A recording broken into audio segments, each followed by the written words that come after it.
Here's a tip that will not require the use of any channels, or magic wands, or lasso tools, or pen tools for that matter. It's pure and simply a select trick. Select focus area. This image has certain areas in focus. Now, as the photographer, you realize that you accomplish this look with a very large aperture, which creates a very shallow depth of field. And if that's the image that you're presenting to Photoshop, then this trick may work for you. This is, again, the 1 in 45,000 I found that it worked for me. I'm going to show it to you. Select menu, focus area. A dialog box pops up. It uses a little artificial intelligence. Way to go. And it only selects what's in focus. Good luck. There's a tolerance, this in focus range, and your mileage will vary. If you want more or less selected, you want to tweak it a little bit, you'll play with that slider back and forth. You'll get more or less area in focus. I want to draw your attention to this area, the output. Output. There are lots of choices in there.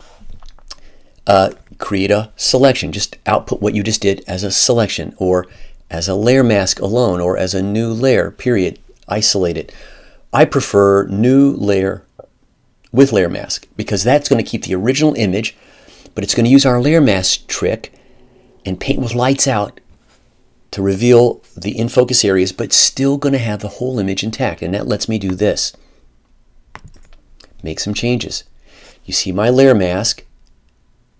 If I Option or Alt click on the mask, I can show you what it did. Now, it's not perfect. The edges aren't that clean, and I see a very odd gap here at the back, and I'm believing it missed part of the foot here. But anyway, we'll come back to that. Option or Alt click again.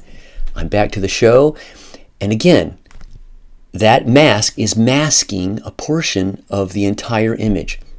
Shift clicking on the mask, we've already learned, will hide the mask effect so I can see the original. And I'm looking particularly down here on this tail end area, and I'm seeing what it actually failed to grab. And so, thank goodness I have a mask.